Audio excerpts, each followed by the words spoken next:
Welcome to the Neophytes of Narratology, the internet's most pretentious and pseudo-intellectual pursuit since, perhaps, Nietzsche's thus podcast Zarathustra, or Camus' renowned Vlog of Sisyphus. While lesser men aspire to stand on the shoulders of mere giants, we at the Lost Signals will accept nothing less than titans. So join us as we delve into the fundamentals of narrative nuance and critique the critics who proclaim to know the universal qualities of effective storytelling. Hello and welcome back to Neophytes of Narratology. Today, we are going to be talking about an article written by film critic Hulk called The Myth of the 3X Structure. I am joined today by Scott Thurlow. Hulk smash screenwriting! Jonathan Ian Benzer. I'm going World War Hulk all over narrative theory. And Chris Morgan. Smash 3-act.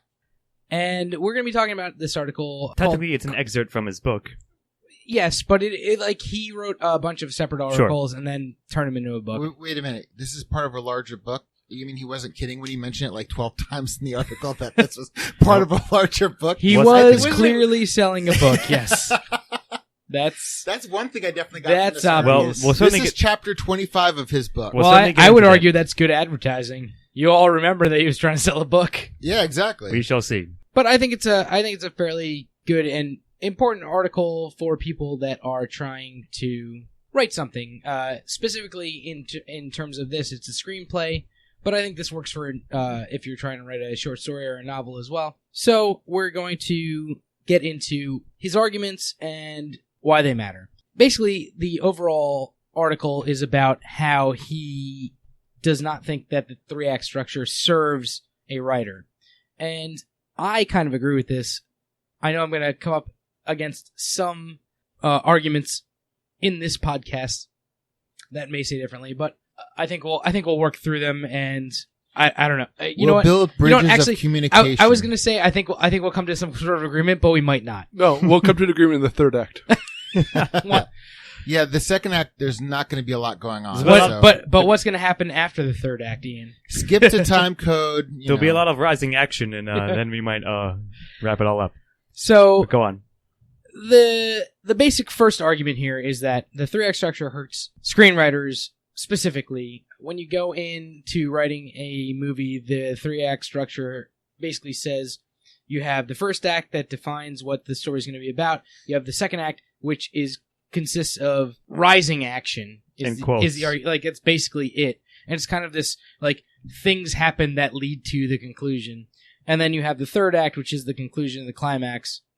And that's pretty much it. As far as people are taught, like this is something that you've probably come across several times, mostly, or a lot of times in grade school this is taught. And I think one of the arguments that the article makes is that that's not necessarily a bad thing to teach to grade school kids, but perhaps your idea of narrative should get a little more nuanced as you go forward. And I think that's a good argument that it makes. He goes into the idea that you can have more acts, and I don't know if you guys want to talk about this initial point, but I think the most important point and the thing that we're going to talk about possibly the most is the definition of what an act is. So I'll give that. I'll give what film critic Hulk argues that Claims it is. Yes. Now, unless anybody wants to say anything first. I'm going to say my initial snarky reply here.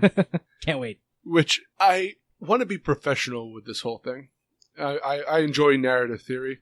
I feel like we were doing a podcast on the great bands of the 1970s, and we're talking about like the Rolling Stones, the Who, and they're bringing in Dr. Teeth and the Electric Mayhem with Ralph the Dog representing here. The fact that it's film critic Hulk bothered me and colored my entire perception of this. Maybe it shouldn't have, and I'm trying to view it as an article written with an academic viewpoint into how it's done, but it's written in all caps. And generally I associate all caps with religious people ranting on like Facebook. So it is like that's just my initial little bias. I just wanted to present my initial bias going in. It is a weird conceit. It's a weird shtick. that he presents. I'm not the biggest fan of it, but I think that he does in this article bring up a lot of good points, and I think that's the part that shines through on this. Sure. I mean, I agree with that broadly. I personally stopped really caring or noticing the all caps pretty shortly into starting reading this. Perhaps it's not that way for everybody, and I get that. It is kind of a weird thing to read something that's written. It can be as, like, annoying, I suppose. I guess we can say about that. Yeah, but sure. Like, I mean, that's his. I guess, like you said, stick or whatever. Right. So that's how he gets people to pay attention. It's to how shall I phrase it? He's trying to teach something which he feels is important, but in order to like stand out, I guess he does it this way. From somebody who has a tendency to ramble and is consistently working on his grammar to be concise and precise, the things that go against this article, I mean, yeah, the caps did distract me and the Hulk shtick got old fast. But the thing was, it's just like he'd make a point and then give an example and then give an example and talk about why this point is. I mean, it's like I felt like the article could have probably been 40% shorter, and because Hulk needs editor is what I'm going to say. Yeah, but because I'm looking at it and I'm like sitting here, yeah, I get this point, and like parts of the article I was just kind of skimming because I'm like, yeah, read this, but I mean the good news is it got me actually thinking about like the movies that I love and the movies that I think are bad and how everything's structured. I mean, so it did give me thinking time in his redundancy. I'm not totally dismissing that. Sure, like that. I mean, that's true and valid to an extent, and I agree with it pretty broadly. But to like sort of to go back to what Steve said quickly, it's almost like, again, I'm trying to think of a good way to phrase it. I got it. I mean, ironically, to me, he wrote basically he was talking about the 3-act structure. That the second act is always the worst act because people are either waiting around, there's padding, there's exposition. That's what I felt. He started off strong, made some good points, then got redundant. So you're saying he fell into his own trap. Yeah, so by the third act, when we started wrapping things up, it was cool. But kind of maybe. Like, yeah, that's funny. I didn't quite... That isn't what I was thinking, but now you mentioned it, I think it might be true. But it's something like, again, in order to sort of get across his points, which, yes, Steve-O, many of them are valid. I agree with a number of them. However, the way he goes about it may not be the most effective way, I guess I want to say. So that's all. As a preface to like how I may view it in that light. All right. I mean, I can see that argument. I don't think I agree. I think that hammering. Clearly, you don't. But. Well, I think that hammering his point home was the best way to do this. And honestly, well, I guess that's what a Hulk would do. So. After reading this article, and this has not happened to me very often, but after reading this article, I started looking at the movies that I watch and the stories that I read in an entirely different way, and started thinking about them in an entirely different way. Breaking down what the acts would be. But all right, it's a bucket of truth thing. Which I think we brought up an Upper Citizens Brigade little kind of joke thing. Like, yes, I know that Hulk. Like, I understand that about narrative and storytelling. But thank you for reiterating it, I suppose. But again, this article is written possibly for a more broader audience who may not be as hardcore students, if you will, of narrative such as we are. So. I don't think so. I think this is an important point. I don't think it is written for a broader audience. I think this is written specifically for people who want to be screenwriters. Screenwriters who are trying to write various movies. levels. You know what I mean? Like, I think this is written for some of the top. Like, this guy is. Well, it is written for 101. Literally, screenwriting. That is the title of his novel. So. Yeah. Yes, that's what it's called. However, this guy is a screenplay reader, right? He reads screenplays for a living, and he notices this problem cropping up often. That's the entire reason he wrote this. Can I ask you a quick question?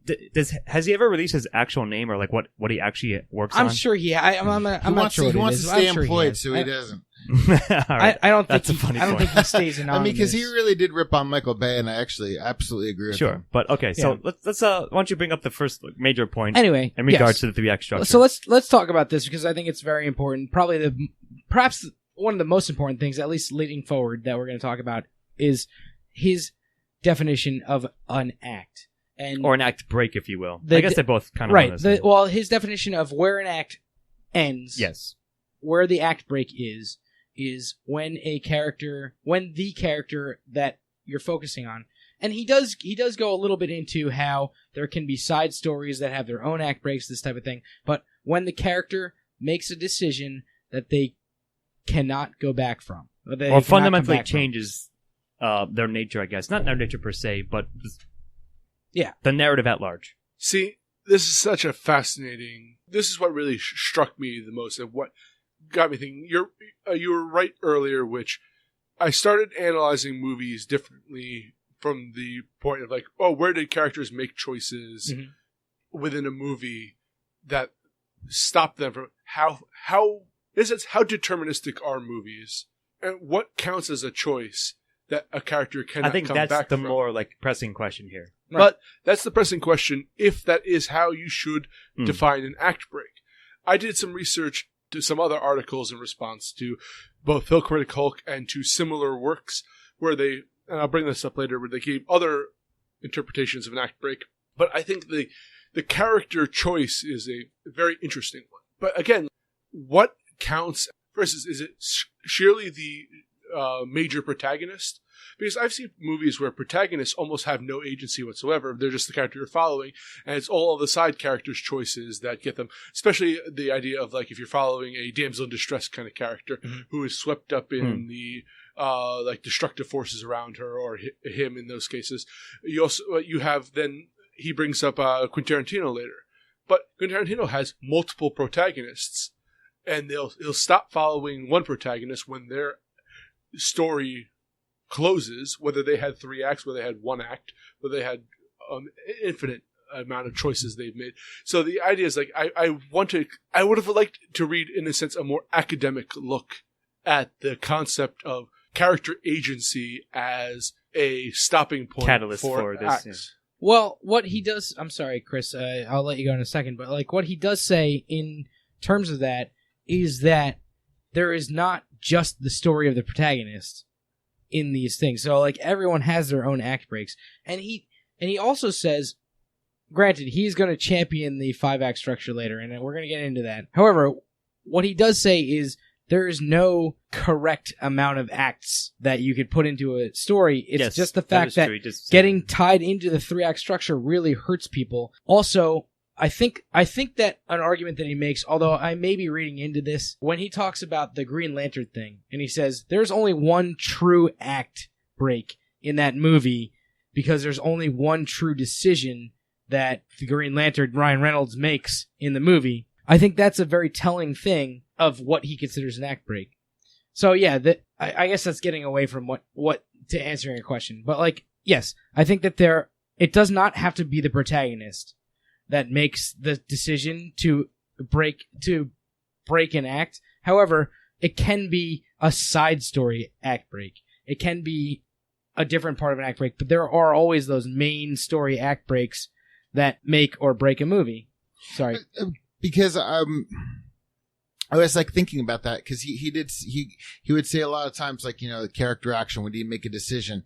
And there's 5 movies I thought of while I was reading this. I was thought of no, seriously, and it made sense to me while I was like sitting here thinking about it on the ride over. It was Star Trek Beyond, Star Trek II: The Wrath of Khan, Batman Begins, I was hoping and they were all Star Trek. Check this out. Then I got 2 Jim Jarmusch movies, Okay. Only Lovers Left Alive and Limits of Control. And at first I'm like sitting here thinking this is a bizarre yin yang, but to getting to your point is in something like Limits of Control, you're following one guy. And the movie has a lot to do with like location and, you know, he meets contacts. It's a long story. So like every time he moves to a different city or a different location, that could be the end of the act.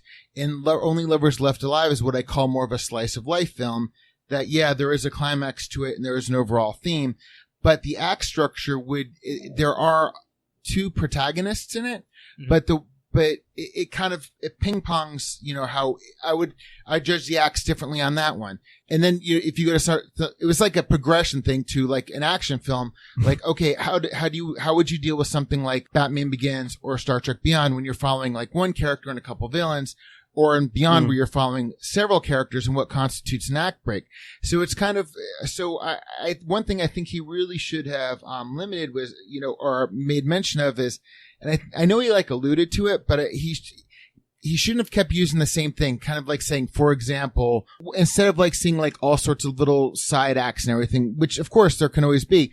I'm just saying that I think, you know, what determines an act would have to be the story you're telling partially dictating that. Sure. I mean, yes, I see your point there, but I want to bring like not quite a rebuttal or anything.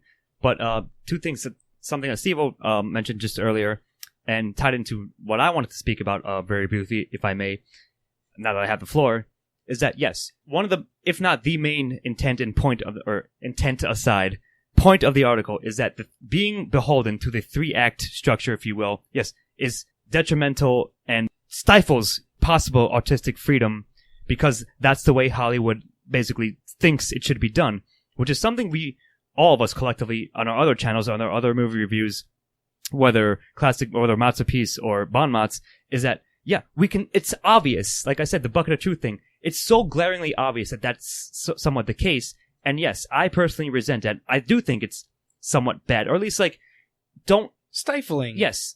It can't be, you have to realize that the 3-act structure, whether or not it's a myth or whatever, as film critic Hulk is claiming, it's just not the be-all end-all of storytelling. However, it's the suits in Hollywood, which is something I've always resented about big blockbuster, if you will, filmmaking, because of that very fact. But we don't know that, and that's the issue. So I'm going to hold on. We don't know what. We don't know that suits are demanding a 3-act structure. Can I just read a rebuttal that Sure. someone had written? Yes, sure. Another film screenwriting. I was giving you a lead in to that very thing. Go ahead. So this is, I believe, it's Matt J. Lazarus. That's at least sweet name. Yeah, Lazarus. But he writes a response called his thoughts on the film critic Hulk's made the 3-act structure, and he admits freely that he's a proponent of the 3-act structure. That it's what he works on with his students quite a bit, and he also kind of has a dislike of film critic Hulk. So I just want to present that bias. With the Hulk. I mean, literally, he writes some pretty nasty things about him in this article, but nonetheless, I just want to read the ending point to his kind of rebuttal for it. I'm a proponent of the 3-act structure, so I clearly have a philosophical axe to grind. I like 3-act structure not because it's real or true or the best, but because it communicates the best, because most people know about it. I lean on it for the same reasons that film critic Hulk holds up Romeo and Juliet as the platonic ideal of the 3-act structure when it's clear he prefers Hamlet. More people know Romeo and Juliet better. It communicates better. Communication is important for writers. And earlier on, he had suggested that Romeo and Juliet was actually a 3-act structure versus Hamlet, which had many more acts. But the idea is that, yes, it's easy to cherry pick movies that fail because they work in the 3-act structure, when it could be, in a sense, the failure of the writer.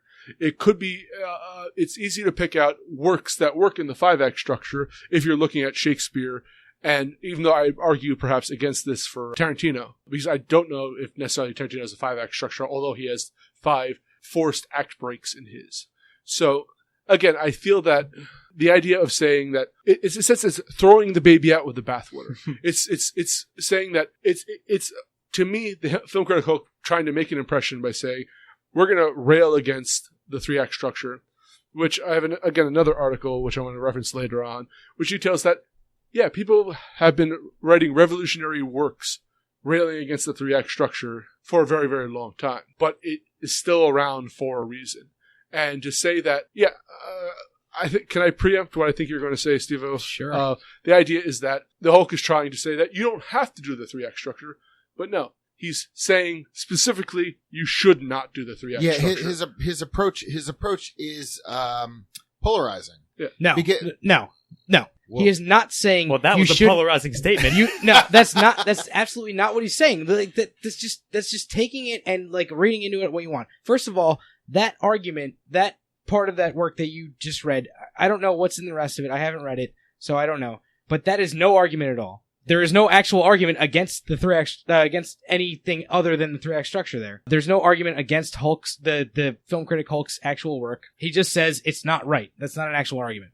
Secondly, he says that the examples that the film critic Hulk give are, in a sense, cherry-picked. But the problem with that is that it's, and we're going to get into this later because we're going to talk about intent, but the problem with that is that nowhere in that article does it say you can't write a story in 3 acts. It says that believing that the only way to write a story is in 3 acts is the wrong way to look at a story. And that, I think, is absolutely correct. And it sounds like what this person is saying is that you should write a story in 3 acts.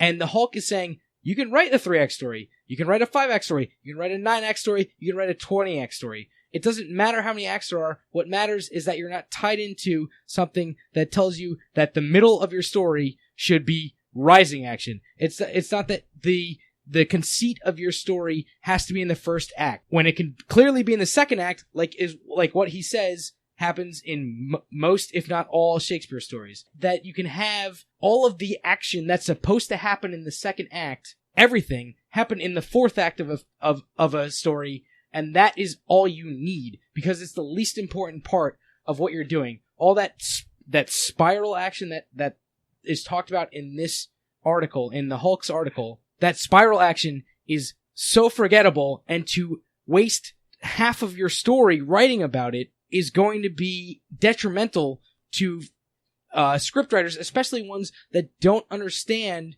that you don't need to spend the entire time talking about I just don't have a great, because I think this really goes back to when we're going to have a discussion about intent of the work, and I think that the differences that Steve and I have will be made clearer at that section.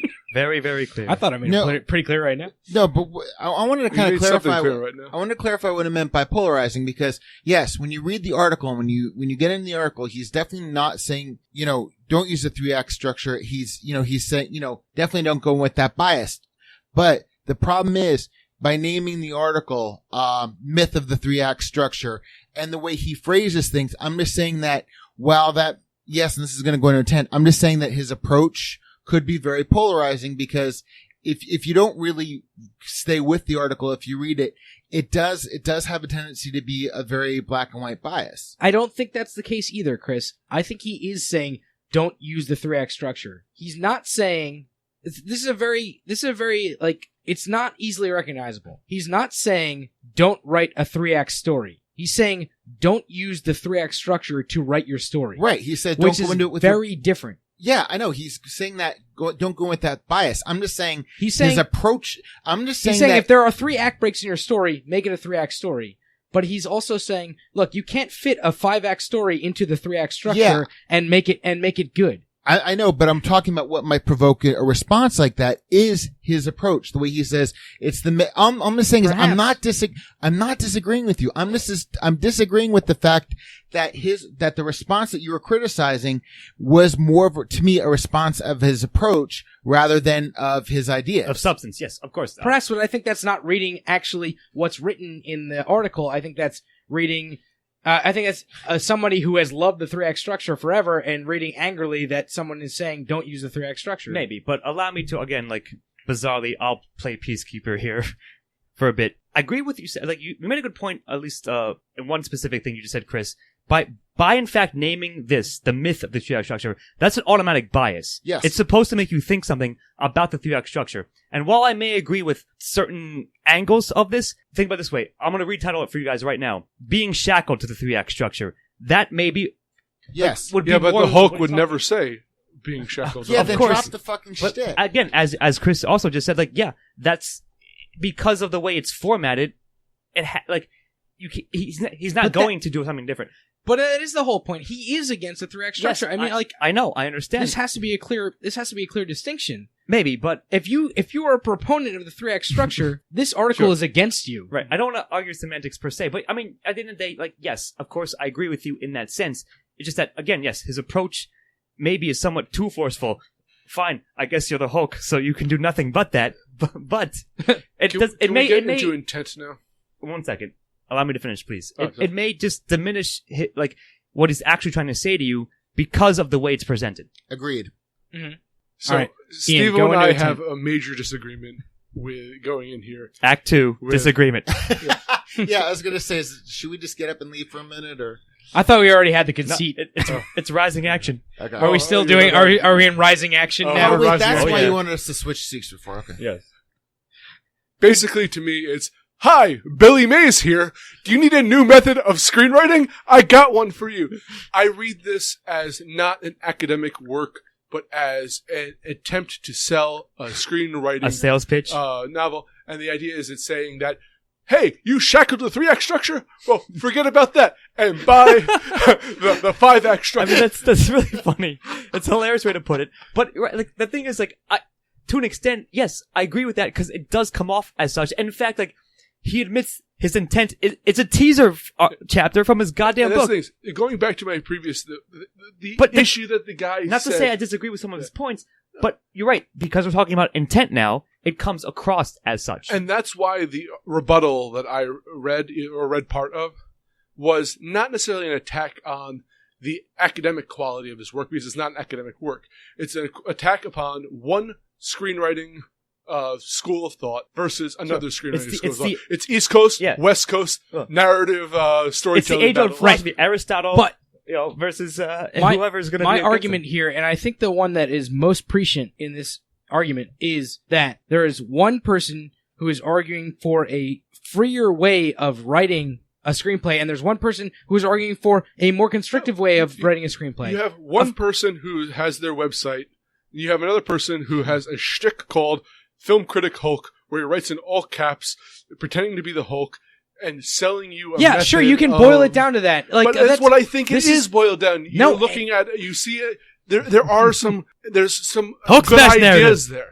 There's some great ideas in his article. I don't want to disagree with it, but I can't help but can't escape from the cynicism of what I read in here. And the idea is that buy my product because I have a better act structure, when I disagree entirely with the act structure. Yeah, he's saying that you should be free to write what you want, but you know what you should write? A 5-act structure. Because guess what? Here's Shakespeare. Shakespeare did it. Tarantino did it. You should go do it yourself because you're going to make money. But what did Malcolm X do? Yeah, 9-act structure, but that he glosses over that part. He does not gloss over it. He mentions it twice in the article, but he focuses more heavily on Shakespeare. Of course, and the idea more. Like, that's his big example.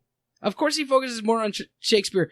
First of all, he does not hide his bias for Shakespeare. He says he loves Shakespeare, says he's the greatest writer that's ever lived. And you can too. Which a lot of people I am Shakespeare and you can be too. Which a lot of people agree with. And yeah, he uses that as a template. He's like, yeah, if you want to fucking find a structure that you want to write on, instead of intro, rising action, conclusion, perhaps you should go with the 5-act Shakespeare structure if you want to just find a structure and stick with it. It's better than the 3-act structure. However, he also says, don't get sucked into that. Don't get sucked into a structure that makes you say, here are my acts, here are how many acts I have to work with, now I have to write my story around this. Instead, he says, what you should do is buy my book. Is make your story what you want it to be, and then write it in terms of those acts. When I was reading this, I'm sorry, Chris. Hold on 1 second. And yes, he makes. You guys are both turning into the Hulk right now. He makes. I can see it. No apologies that he's selling his book, but that doesn't mean that he's wrong. But that means it must be taken with a grain of salt. You think this other guy isn't trying to sell something? I think all of them are trying to sell something. Of course. So which is why I'm reading. Why is he more right than fucking? Neither of them are right. There's because point counterpoint. whether I'm trying, see, here's the thing: we're trying to sell something. You got Bill Mays. Buy our shit. You got Billy Mays. You got fucking Vince slapping his nuts. You have. You're gonna love his nuts. You're gonna love my scripts. I mean, I trust any of them to teach me. Here's the thing: skin comes right off. Again, when it comes down to me, it's studying narrative theory. Is that the idea of trying to even limit yourself to the idea that, there must be at all some sort of thing. I kind of view the more natural aspect of trying to get every single one of your characters to kind of intertwine on a braid, and all of them having their own kind of, actions and separate the consequences to arcs. these actions. And the idea is an act break is when to me, perhaps, I'm just conjecturing right now, the idea is that when all of the major characters come to a point in a story which they're all ready to move on to the next aspect of, whether it's, you go back to Joseph Campbell where he's doing that, there's a strict standard to the return, the thing, or you have Aristotle who's like the the progenitor of the 3-act structure. I just look at all of these writings and I'm just looking at screenwriters peddling their wares. I thought it was kind of interesting because the two films that he really elaborated on were Iron Man and Romeo and Juliet. But the funny thing is he attacked Michael Bay, which to me is just like fucking easy to do. Gold. Yeah. And then he talked about Green Lantern, which is easy to do. But he made mention of No Country for Old Men, which I thought was really, really interesting because, again, as you alluded to, Ian, he like, he talked about like these things, but he never really went into detail about Malcolm X. And he did present the last scene of No Country for Old Men. But I was just sitting here thinking like, how about something a little more middle of the road? Because immediately when we started mentioning this, I kept thinking of that Mr. Plinkett shtick where he's talking about episode 1. He's like, this is what you should do in a film writing. He goes, but unless you're like Jim Jarmusch, the Coen brothers, blah, blah, blah, you really shouldn't stray too far from this, and I'm just thinking that kind of point was made sarcastically better than, he made it. Sure. I'd like. Yeah. I mean, that's funny. Basically, the article I agree with you. I'd like to have him have more examples like that rather than pulling from 2 and then taking 2 easy pot shots. Sure. All right. So I'll address your entire rant, if you will, quickly, and the points you guys were going back and forth on quickly, and before I go on to something else I want to bring up. But yeah, it was obvious to me. Again, Bucket, I know that film critic Hulk. I know you're trying to sell your book. I get it, but I agree with Steve to the extent it doesn't completely invalidate what he's saying. It's just that it's obvious that he's pitching a product to you via this way, like Billy May style, film critic Hulk style. So like, you do have to sort of keep that in mind or be aware of it while you're reading his article. But I still, again, I broadly agree with the fact that if you're a scriptwriter or screenwriter or want to be one or trying to learn the craft, etc., if you're involved in any way with it or storytelling in general, you should not limit yourself to one structure, whatever it may be. I don't care if it's 3-act structure. That's just the most popular one. Or at least it seems for now, and that's who he's arguing against. That's fine. However, Steve-O, I will have to bring up another sort of rebuttal article that addresses one specific aspect of film critic Hulk's what he outlaid. Okay. It is called Dispersing to Naught, Film Critic Hulk's Misuse of Shakespeare. And this is by Isaac Butler. Allow me to read one single thing. So now, we discussed it a bit. By Film Critic Hulk's own definition, the end of an act is a point in the story where a character or characters makes a choice and can no longer go back. Now, Butler writes, this is the definition of a, quote, one-way gate, or, if you prefer, point of no return. It is not a good working definition for an act break. The definition doesn't even work in the way that Hulk wants it to work. Romeo's big point of no return in Romeo and Juliet is the moment he kills Tybalt. This occurs in the first scene of Romeo and Juliet's third act. There are 3 more scenes after it before the act break. Via Hulk's own working definition, the play he wants to hold up as the pinnacle of dramatic structure is incorrectly structured. So he's sort of like, it's a nitpick. He points out like, in Romeo and Juliet, actually he kills Tybalt in this act. But because of that, like, it's sort of, again, the old philosophical thing, like, I am in favor of X and you're in favor of Y. Y automatically sucks. Let me tell you why. That's what I was saying before, is like, he's too beholden to that one thing where it's just like, there's a point of no return, but then he talks about mini acts. It's just like, depending on what your narrative, what story you're trying to tell, even if it's just, a story that's basically all visual with like 3 lines of dialogue in it, I mean, it doesn't have to be that black and white. And that's what I'm saying to his approach, that even if he did mean that there was a gray area, that it could be certain things. For somebody who's trying to break you out of the 3-act structure, his approach seems very definitive as to what constitutes what. It's not definitive. It's not definitive. He says more than once in the article that there are perhaps different act breaks for different people. Where you see an act break is up to whoever is viewing it. And he says that more than once. Yeah, in but the he article. never said, this is the way I view it. He basically says, he basically said, But this why- is the way it is, but there are other ways. No. He gives you the rules and he allows you to judge for yourself where those rules apply. But that's the weird thing. Like, Why is that a big problem? The only way that's a big problem is for people who he is trying to get you out of the frame of mind that they're in. Here's where it's a problem. If you have a rigid structure that you have to agree to, that's where it's a problem. If you have a more open structure, which he's arguing for, then it's not a problem. Yes, that's fine. And I agree with you and him on that point to an extent. But I think here's what Chris was getting at. Allow me to try to, if I'm wrong, correct me, please. Please. It's something like this, right? And we've used this phrase, or it's a combination of like begging the question and having your cake and eat it too. Mm-hmm. You can't lay out a hard definition of an act break is defined by X, but actually it can be more vague than that. You can't wishy-wash it both ways. Either it is or it isn't. And it seems to be, the more I think about it now as we discuss it, he's almost trying to do both. No, but I understand an what act he's break getting is at. defined, and we had a conversation about this earlier. Ian and I had a conversation about this earlier. I think you were out there too, Scott. Yes. But, like, We pre-discussed this The a act bit, break sure. is defined in this article, and perhaps this you can argue it for sure. Perhaps you have a different idea of what an act break is. But that's the act break is problem with it, defined I would as say. the point of no return for a character. Whether or not you think that's a point of no return for that character Right. is a different thing. You can argue whether or not it is. It's not an exact point. We were talking about Ben-Hur earlier, Ian. There's a point Why? because we had just watched it, unfortunately. Because we have to. AFI made us. There's a point where the main character in that has a break with one of his with his like ex-best friend, basically. And he says that he's not going to name names. Just to go over it very briefly, he says he's not going to name names. Ian, you argued that he could go back and name names. I argued that that friendship was just different after that moment, and that was a point of no return.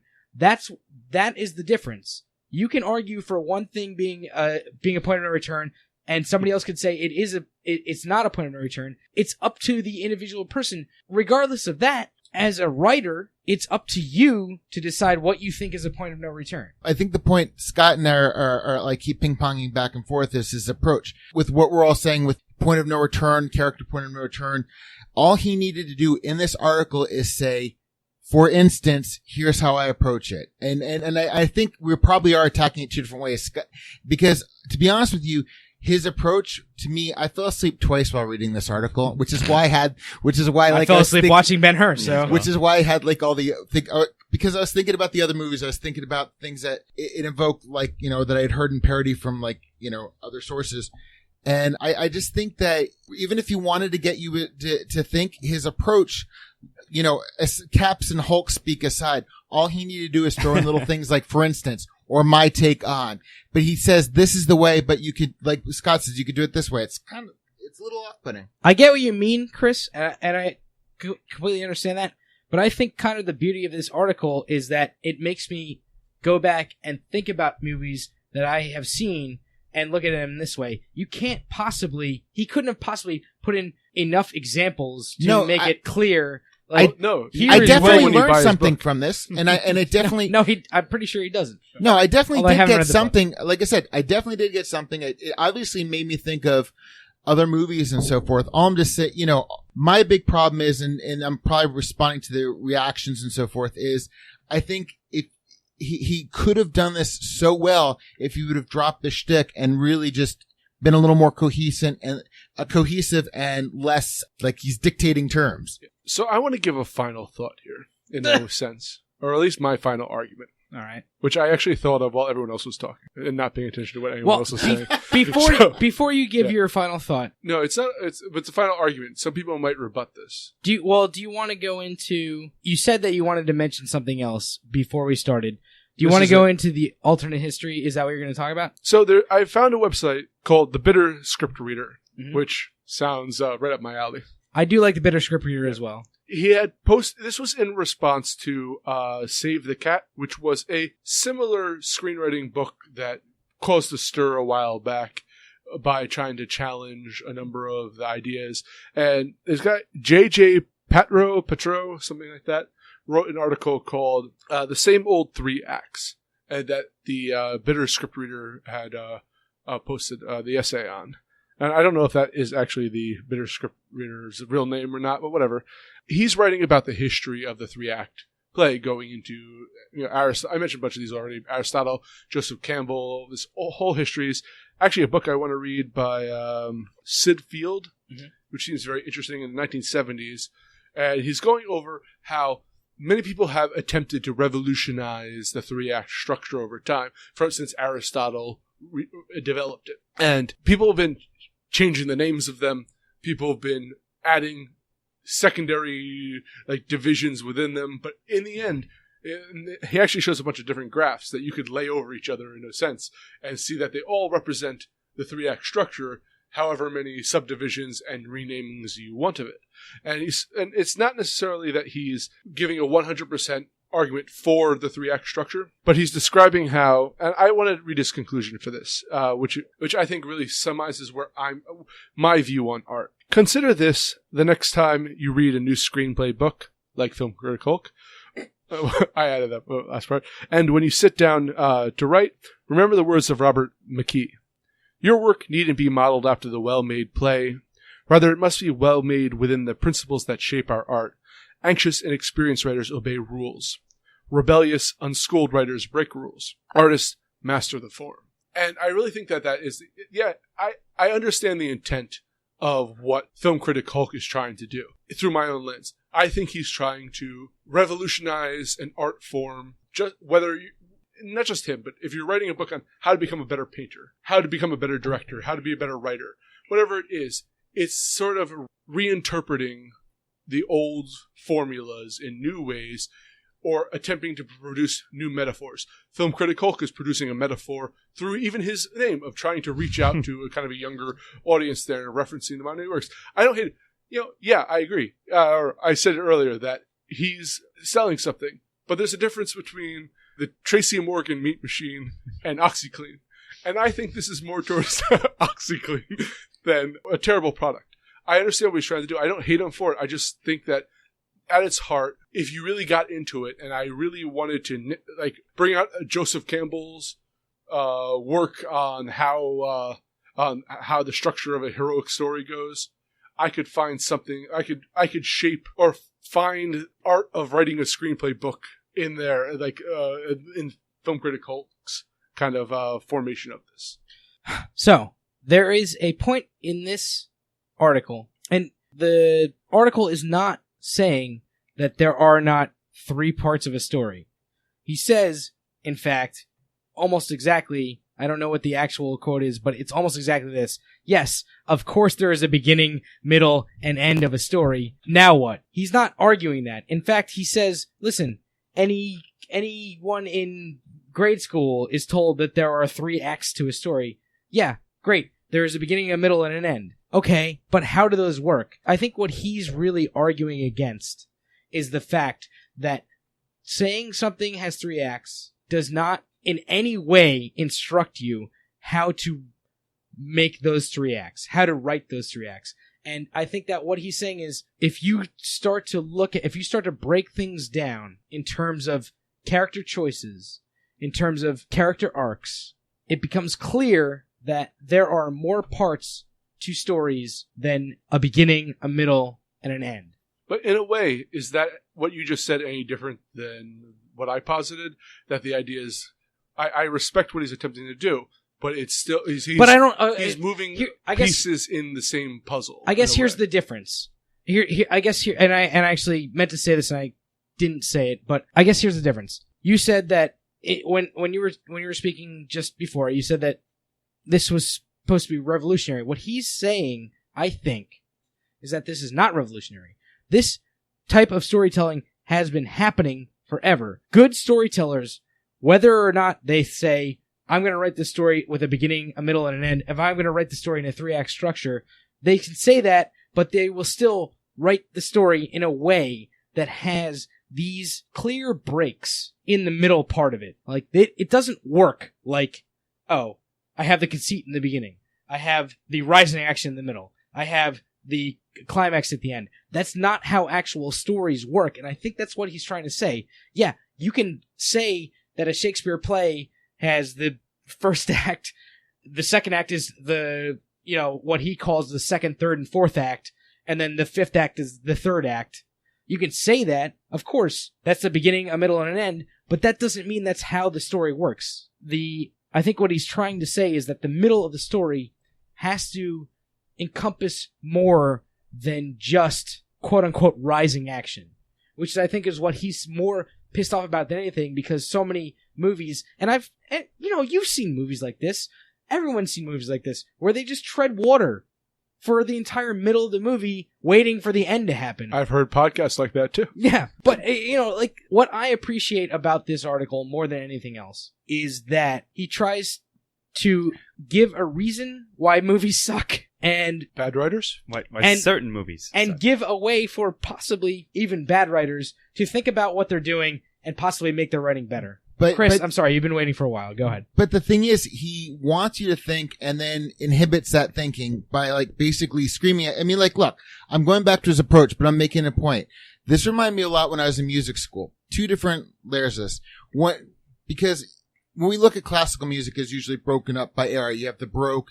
Haydn came up with the sonata form, which is technically, classical music is music for music's sake. There's no other point to it. It's music for music's sake. In the sonata form, each of the four movements, this had to be this, and this had to be a dance movement, this had to be a slow movement. And then Beethoven and Mozart come along, and they start bringing things into the Romantic era. But the whole while, the composers are arguing that, holding steadfast and true to the sonata form, to this form. And when you're in music school and you're looking at this and they're teaching you composition and so forth, or you're learning piano, it's like you have to learn basic sonata form before you can break that. You have to learn it and you break that. But the whole thing that I learned from music school, from studying these composers and studying piano and all this stuff, is that in the best teachers and in the best artists and so forth, when they pass along their knowledge, they encourage thinking. They account for evolution and then can make you decide for yourself. And why I basically daydreamed and thought of this and all this other stuff is because I think he could have structured this a lot better in because I got his points and I don't disagree with you on his points. It's just that I'm listening to this and I'm listening to the arguments and everything. I'm like, he did not express his arguments well. There's all these, there's a worldly view that he didn't look at. He picked, some really great movies, and he picked obviously Michael Bay and The Green Lantern, which are just, empirically shit. You may like them. I have friends who like the Transformer movies and the Green Lantern, and they're say terrible that people. Empirically shit is an amazing phrase, by the way. Yeah. Go on, But sir. he said, but that's it. They're empirically shit. This movie sucks. I know it, but I like it. And the thing is, I think, and why I keep coming back to his approach is because I listen to you guys go back and forth, and I listen to the rebuttals, and I'm like, if everybody would just, stop clinging to one idea and repeating it over and over again and let your arguments, evolve, I think this could have been a much clearer article. And I think, everybody be stepping on each other's toes less. But Chris, in 5 words, what do you not like about this article? Just not enough examples? No, Or- I hate his approach. I mean, he brings This is more than 5 words already. 5 words. You got 5 words. Go. his conceit approach, is 2 wrong. words. All right. But all right. This is all very amusing. That was a great musical history all in one lesson. It's also been amusing watching Steve-O and Ian turn into their own Hulks and try to triangle each other. But I'm going to, since a large part of Ian's discussion was about selling a product, that's why I'm going to say that I think this applies to our very own famous Mott scale, in the sense that when we do Mott's reviews, it's body, intro, conclusion. Yes. However, we're not necessarily saying there's only those 3 things. The body could contain, as Right. Hulk argues for, many acts. So As therefore, Hulk says, obviously there's a beginning, middle, and an Yes. end. our scale is genius. Buy into it. Buy now. Get next one free. But in my final thought, in more seriousness, yes, I agree with, again, many of the actual points being made. But to Chris's point, as we agreed earlier, the way it's presented may not be the best way in order to convince you of his points. However, I still think they're valid, and yes. And to your point, Steve-O, I think one of the most important things you might be able to take away from this article is that once you distill, I guess, what he's trying to say to you out of it, you can in fact go back and then going forward, view films, etc. and so forth, using his system, and see how that changes how you may think of the narrative and how you analyze it. But wait, there's more. Because on the bon mot, on selling bon mots, a lot of times when we discuss the beginning, middle, and end, like say for something like a Marvel movie, we'll like say with Civil War, well, this is the beginning, but we considered like this part maybe the teaser to the film. I mean, even when we but what I'm saying, but I'm agreeing with you, Scott, in this system, in our system, we do, and it's just like, okay, we divide it into 3 parts, but more of but we are more not of geographic location. Yeah, more of it's a more geographic location, let's say. I can't wait for Thor's Guide to Character Development. Me neither. That should be amusing as well. Maybe they can have a fight. Well, if you act now, you too can have, goddamn. Wolverine. Incredible He's going insights anywhere we near- bring to you from Mott's. Doesn't matter. Wolverine's Guide to Screenwriting, bub. I Sure. think that's going to be about it for this. Anybody else have any other final No, thoughts? I mean, it's an interesting article. Check it out if you want, and maybe based on our lively discussion, you can glean something from all of this and learn from it. All right. Well, as my own final thoughts, I think this is worth a read. Obviously, I appreciate it probably the most of anybody here, but I understand why you guys are a little bit skeptical. I get where you're coming from. I just think that you're all wrong. I guess. And terrible people. Well, As usual. That's true I agree anyways. with the latter half of that statement. But we'll put a link to the article at the bottom of this podcast. Yeah, you decide for yourself and you And- let us know. We have been here discussing Film Critic Hulk, the myth of the 3-act structure. I've been joined by Scott Thurlow, You're going to love my nuts. Ian Manzer, Watch our Poetics episode instead. Chris Morgan, If you're watching this on YouTube, listen to it, and I want you to take Ian's side or Steve-O's side. Let's see if you guys can argue this in the comment section. I really want to read it. Please. Thank you. Good night. and myself, Stephen Ramosi. I think I've said far too much already. More than enough. This has been the Neophytes of Narratology. We hope that you've experienced an epiphany or two of the literary nature, but only metaphorically, of course. Music by Christopher Morgan. Editing and engineering by Stephen Ramosi.